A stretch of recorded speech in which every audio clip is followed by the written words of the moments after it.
Indrajit study point में आप सभी का स्वागत है। हम पढ़ रहे हैं एनसीईआरटी क्लास 9 अध्याय 3 निर्धनता एक चुनौती भाग 3, जिसमें हम निर्धनता रेखा से पढ़ेंगे। निर्धनता रेखा क्या होता है, निर्धनता रेखा में कौन कौन लोग आते हैं, चलिए इस पर चर्चा करते हैं। निर्धनता पर चर्चा के केंद्र में सामान्यतः निर्धनता रेखा की अवधारणा होती है। केवल निर्धनता की ही बात होती है। उसमें निर्धनता के आकलन की एक सर्वमान्य सामान्य विधि आय अथवा उपभोग स्तर पर आधारित है। देखो, सबसे पहले निर्धनता, उसका आकलन जब करेंगे तो सर्वमान्य सामान्य विधि में, मतलब एक बराबर के विधि में आय पढ़ाओ। आय मतलब कमाई, कमाई कम होना, मतलब एक सामान्य स्तर से भी नीचे की कमाई जिसको मिलती है उसको निर्धन बोलते हैं। अथवा उपभोग स्तरों पर आधारित, जिसको हर चीज खाने पीने सेवा व मिलने में दिक्कत हो, तो वो निर्धन रेखा के नीचे आता है, वो निर्धनता में ही आता है।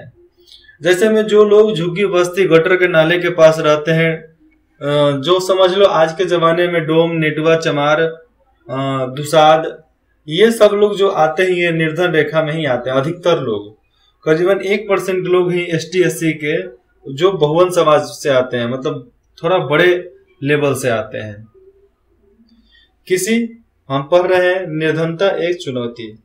किसी व्यक्ति को निर्धन माना जाता है, किसी भी व्यक्ति को निर्धन माना जाता है यदि उसकी आय या उपभोग स्तर किसी ऐसे न्यूनतम स्तर से नीचे गिर जाए तो मूल आवश्यकताओं के लिए एक दिन हुए समूह को पूर्ण करने के लिए आवश्यक है।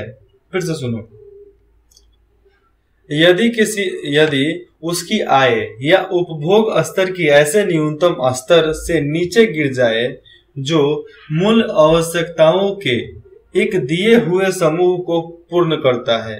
मतलब समझ लो कि सरकार तय कर दी है कि 300 रुपया से ज्यादा मजदूरी सबको मिलेगा। जिसका आमदनी 300 रुपया से नीचे हो जाए तो वो हो जाता है गरीब, निर्धन। जिसके पास फकीर, बीमारी हो, कुछ नहीं हो, एकदम पूरा खाली झोली हो। लोग कहते हैं ना गरीबी गरीबी गरीबी गरीबी। गरीबी वो सच्चाई है जो हर किसी को देखना चाहिए। जो रोड पर भीख मांगते हैं, जिसका हाथ पैर नहीं होता है, वे, ये जरूरी नहीं है कि आज से उनका हाथ पैर ये नहीं हुआ है। हमारे धर्म के अनुसार, चाहे धर्म के अनुसार नहीं, ये बोलते हैं ना जो बोओगे वही काटोगे, जो तुम करोगे वही तुमको भोग के जाना है। तो समझो कि जो लाचार पड़े हुए हैं वो जो किए हैं उसी का परिणाम भोग रहे हैं। मंदिर में जाते हो, मंदिर में जाते समय 4 भिखारियों को पैसा नहीं दिए ना, 4 जो सामने रोड पे बैठे रहते हैं, उन भिखारियों को पैसा नहीं दिए तो भगवान भी तुम्हारी पूजा को स्वीकार नहीं करेगा, लात मार के भगा देगा, भाग यहाँ से। मतलब जहां पर पैसे देना है, जहां पर पूजा करना है, वहां पर तू कर नहीं रहा है, यहाँ पर अगर ढोंग कर रहा है, भगवान भी कहेगा साला तुम नरक में जाएगा, जिंदा रहने का कोई अधिकार नहीं है तुमको। इसलिए जन कल्याण करो, लोगों के लिए अपने जान को कुर्बान करो, लेकिन फालतूगिरी के चक्कर में कभी मत करो। मूल आवश्यकताओं को पूर्ण करने के लिए जो जरूरत का सामान होता है, आवश्यक वस्तुएं विभिन्न कलाओं एवं विभिन्न देशों में भिन्न है। मतलब हर कला, हर वस्तु हर देश में अलग अलग प्रकार के होते हैं। अंततः काल एवं स्थान के, मतलब हर जगह के स्थान के अनुसार पर निर्धनता रेखा भी अलग अलग होती है और हो भी सकती है। प्रत्येक देश, जितने भी देश हैं, प्रत्येक देश एक काल्पनिक रेखा का प्रयोग करता है। जो भी देश है एक सोचा समझा रेखा जो मतलब काल्पनिक हो, सपना वाला हो, उसी का इस्तेमाल करता है। जैसे विकास एवं उसके स्वीकृत न्यूनतम सामाजिक मानदंडों के वर्तमान स्तर के अनुरूप माना जाता है कि उदाहरण के लिए अमेरिका में उस आदमी को निर्धन माना जाता है जिसके पास कार नहीं है। अमेरिका में गरीब उसको माना जाता है जिसके पास कार नहीं है। और अरे यार ये कोई बात हो गया क्या, ये कार नहीं है तो तुम गरीब हो? हाँ है, क्योंकि अमीर जो भी होता है उसके पास कार होता है। जिसके पास कार नहीं है वो गरीब है। जबकि भारत में अब भी कार रखना विलासिता माना जाता है, मतलब एक सपना है कि हमारे पास कार होगा। आज भी भारत में कार छोड़ो ना यार, मोटरसाइकिल होगा, यह भी बहुत लोगों का सपना होता है। मोटरसाइकिल छोड़ो, नया साइकिल खरीदता कोई नहीं है जल्दी। नया साइकिल वही खरीदते हैं जो स्कूली बच्चे होते हैं, वह भी जिद करवा कर खरीदते हैं। उनको पुराना साइकिल पसंद नहीं है। उनको कौन समझाए कि तुम्हारे बाप दादाओं ने कभी साइकिल नया नहीं खरीद कर, सब सेकेंड हैंड साइकिल पर चले हैं। लेकिन क्या है, उन लोगों को नया चाहिए, क्योंकि जब बेटा कमाता नहीं है ना तो उसकी अरमाने बहुत ज्यादा होती हैं। हाँ, कमाने लगता है तो अरमाने सब चली जाती है मिट्टी में। तो निर्धनता रेखा से ऊपर जाना है तो हर क्षेत्र में अलग अलग है। जैसे मैं देख लो, और भारत में निर्धनता रेखा का निर्धारण करते समय जीवन निर्वाह के लिए खाद्य आवश्यकता। अब निर्धनता रेखा के लिए आपको बात बताते हैं। खाद्य आवश्यकता होनी चाहिए निर्वाह के लिए, कपड़े, जूतों, ईंधन और प्रकाश मतलब क्या, बिजली, दैनिक एवं चिकित्सा संबंधित आवश्यकताओं आदि पर विचार किया जाता है। इन पर विचार किया जाता है कि ये जिसके पास नहीं है वो निर्धन है। क्या नहीं होता? खाद्य आवश्यकता नहीं हो, कपड़ा नहीं हो, जूता नहीं हो, ईंधन नहीं हो मतलब तेल नहीं हो, बिजली नहीं हो, शिक्षा नहीं हो, चिकित्सा नहीं हो, तो निर्धन है, गरीब है, फकीर है, भिखार है, ऐसा मान्यता है। इन भौतिक मात्राओं को रुपयों में उनकी कीमतों से गुना कर दिया जाता है। क्या किया जाता है? उनके रुपयों से उनकी कीमत का गुना मल्टीप्लाई कर दिया जाता है। निर्धनता रेखा का आकलन करते समय खाद्य आवश्यकता के लिए वर्तमान सूत्र वांछित कैलोरी आवश्यकताओं पर आधारित है। कैलोरीज ही हमारे बॉडी में बताता है कि हमें कितना खाना खाना चाहिए और हमें कितनी खाने की जरूरत है। जैसे में देखो, खाद्य वस्तुएं जैसे अनाज, दालें, सब्जी, दूध, तेल, चीनी आदि मिलाकर इस आवश्यकता कैलोरीज की पूर्ति करती है। ये सब कैलोरीज को पूरा करता है। जैसे में आयु, लिंग, काम करने की प्राकृतिक आदि के आधार पर कैलोरीज आवश्यकताएं बढ़ती जाती है। आयु, लिंग, एक तरह से जितने उम्र के लोग जाएंगे उनको कैलोरीज ज्यादा चाहिए, लेकिन बूढ़े लोगों को कैलोरीज उतना नहीं चाहिए, लेकिन प्रोटीन ज्यादा चाहिए। अब आगे आ जाएं तो इसके में लिंग, लड़कियों को उतना कैलोरीज नहीं चाहिए जितना लड़कों को चाहता है, क्योंकि लड़कों का बॉडी डिजर्व करता है उतना कैलोरीज, लेकिन लड़कियों की बॉडी शरीर नहीं करता है। ये मानना है। इसमें बराबरी करोगे तबियत खराब हो जाएगा, लीवर वगैरह खराब हो जाएगा, इंजन दोनों खराब हो जाएगा तो काम खत्म। लीवर और किडनी दोनों खत्म, बराबरी करते रह जाओ मरने के बाद। काम मतलब क्या हो जाता है? रोजगार। काम मतलब वर्क। काम मतलब हर काम जो आप कर सकते हो। काम का मतलब कुछ अलग सेक्स मत समझ लेना। तो काम, ये सब आवश्यकताएं हैं जिसके लिए कैलोरीज होना बहुत जरूरी है। शरीर में कैलोरीज को पूरा करना जरूरी है। भारत में स्वीकृत कैलोरी आवश्यकता ग्रामीण क्षेत्रों में 2400 कैलोरीज प्रति व्यक्ति प्रति दिन एवं नगरीय क्षेत्रों में 2100 कैलोरीज प्रति व्यक्ति प्रति दिन। गांव में जो लोग रहते हैं उनको रोज के रोज सुबह से लेकर रात तक 2400 कैलोरीज खाना चाहिए, ठीक है। और जो शहर में रहते हैं उनको 2100 कैलोरीज प्रति दिन खाना चाहिए। हर किसी को, पूरे गांव को नहीं, पूरे शहर को नहीं, हर किसी को उतना ही खाना चाहिए। 24 कैलोरीज जितना पूरा हो जाए, 2400, और शहरों में रहने वाले को 2100 कैलोरीज पूरा होना चाहिए। क्योंकि गांव में है तो काम करते हैं, मेहनत करते हैं, पच जाता है। शहरों में जो रिक्शा चलाते हैं, ठेला चलाते हैं, उनको पच जाता है। जो बोरा ढोते हैं, सीमेंट ढोते हैं, पलदारी करते हैं, सब्जी बेचते हैं, उनको पच जाता है। जो खेती करते हैं उनको पच जाता है। लेकिन जो ऑफिशियल काम करते हैं उनको 1700 से लेकर 2100 कैलोरीज के बीच में ही खाना चाहिए। लेकिन उससे ज्यादा खाओगे तो बेटा दिक्कत हो जाओगे, उसके बाद से बाथरूम में ही दिखोगे हमेशा। चूंकि ग्रामीण क्षेत्रों में रहने वाले लोग अधिक शारीरिक कार्य करते हैं, मतलब बहुत मेहनत करते हैं जो गांव में रहते हैं, वो शरीर से भी एकदम ताकतवर होते हैं। अतः ग्रामीण क्षेत्रों में कैलोरीज आवश्यकता शहरी क्षेत्रों की तुलना में अधिक मानी जाती है, और गांवों में कैलोरीज की आवश्यकता शहरों से ज्यादा माना जाता है, क्योंकि वहां पर मेहनत करना है। शहर के 4 को बॉस को भेज दो।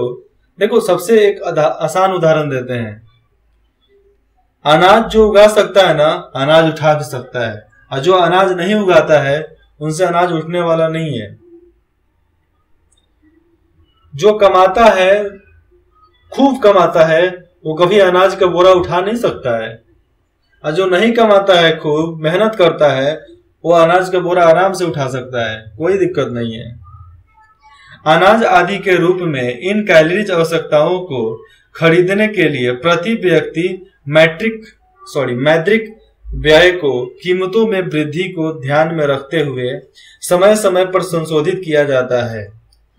मतलब एक तरह से प्रति व्यक्ति को कितना रुपया बेचा जाए हर चीज, उसके लिए बाजार कीमत लगता है।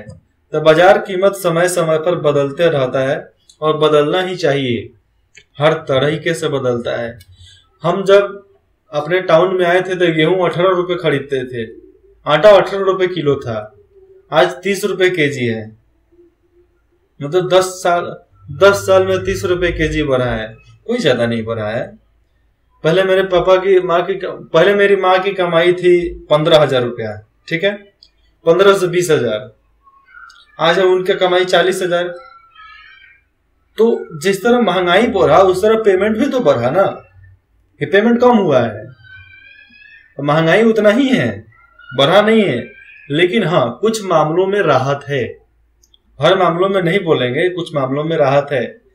ये जो लैपटॉप से मैं पढ़ा रहा हूं अभी, ये लैपटॉप तो बनता ही नहीं था उस जमाने में, आज जो भी बनता था वो खुद मिलता था 40,000 का, 40,000 का मिलता था। और जितने भी मोबाइल हैं सब 40, 45, 46,000 के मिलते थे, और 80 हजार के मिलता था। लेकिन ये लैपटॉप आप विश्वास नहीं करोगे, ये मेरा खुद 40,000 है, i5 प्रोसेसर है जो 40,000 का है। और ये भी मैं बहुत दिन पहले खरीदा था, सीखते सीखते बहुत समय लगा। आगे देखते हैं।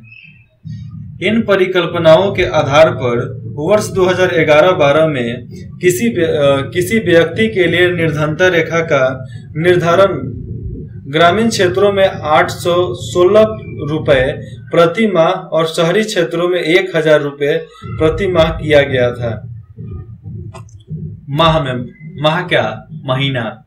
महीना में 816 और शहरों में 1,000 रुपए प्रति माह क्या चीज है था।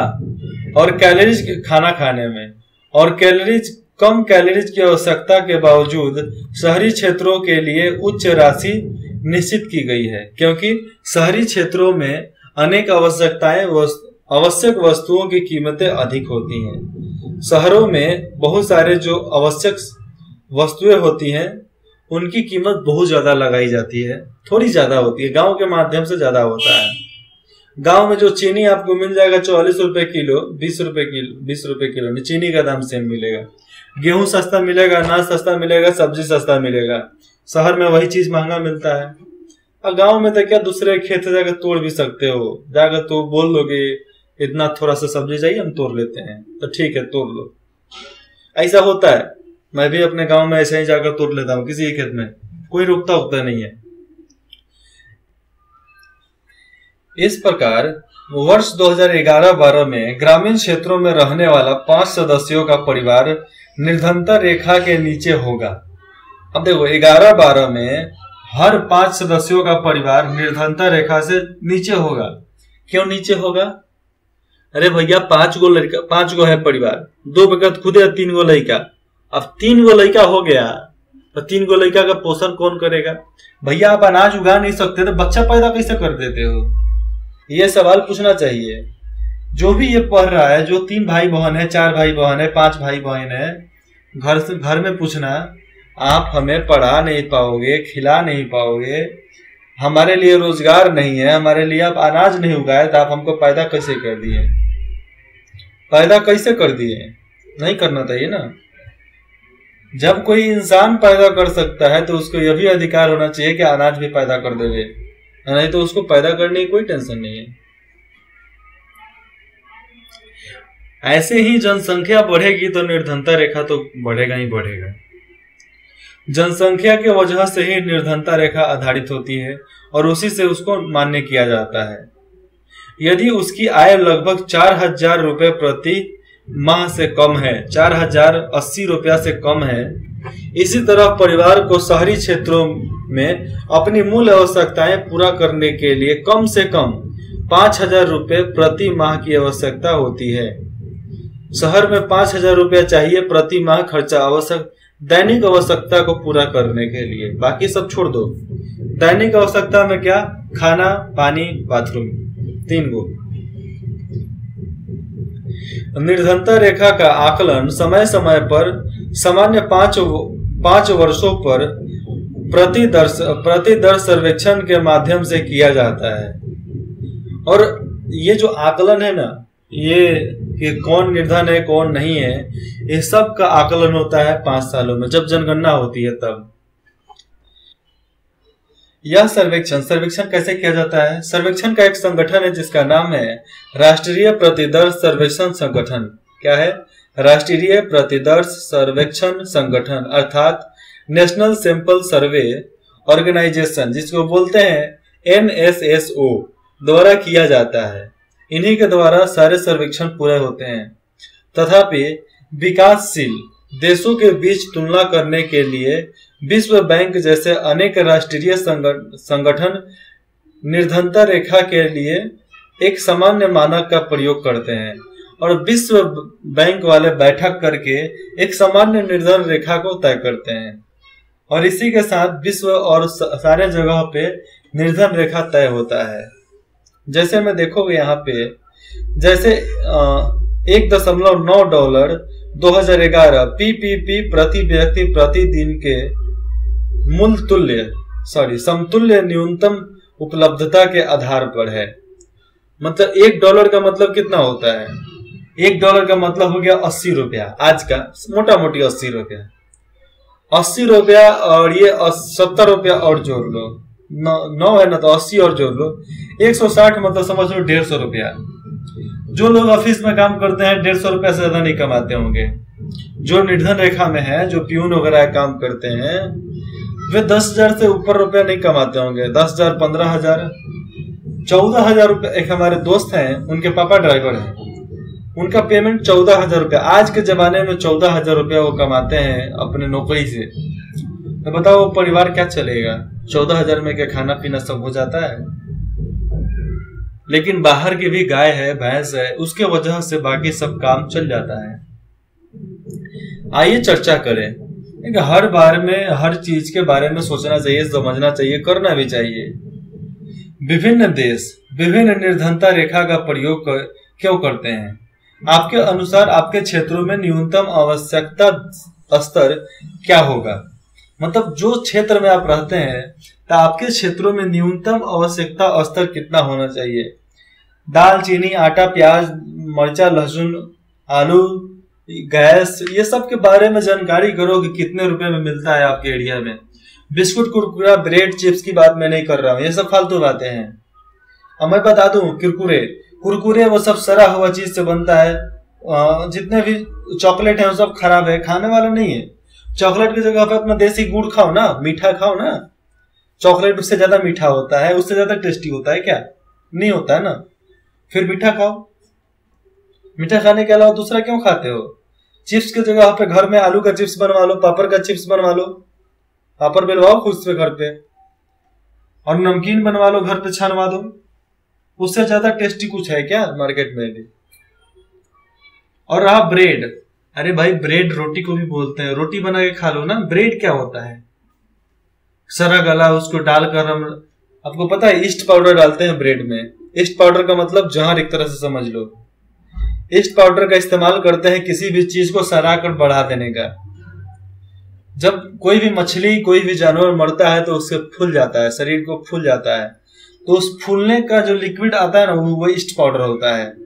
ईस्ट पाउडर के वजह से, ईस्ट पाउडर का लिक्विड उसके शरीर में बनता है, इसके वजह से उसका बॉडी फूलता है, जिसके वजह से फट जाता है जानवर। वैसा ही सेम कंडीशन होता है बेकरी में।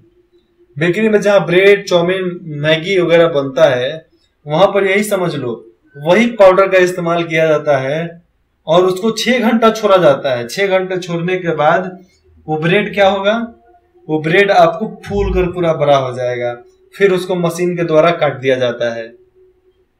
ऐसे आपका ब्रेड बनता है जिसको आप चाव से खाते हो। तो ऐसे अच्छा है कि रोटी खा लो। अगर आपको कुछ भी डाउट हो तो आप पूछ सकते हैं, कमेंट कर सकते हैं। अगर आपको ये बुक का लिंक भी चाहिए, बुक भी चाहिए, तो आप कमेंट करके आप पूछ सकते हैं। आपको विदिन 24 आवर में सारी इंफॉर्मेशन मिल जाएंगे। ऑफिस टाइम 9 to 4, 9 से 4 तक।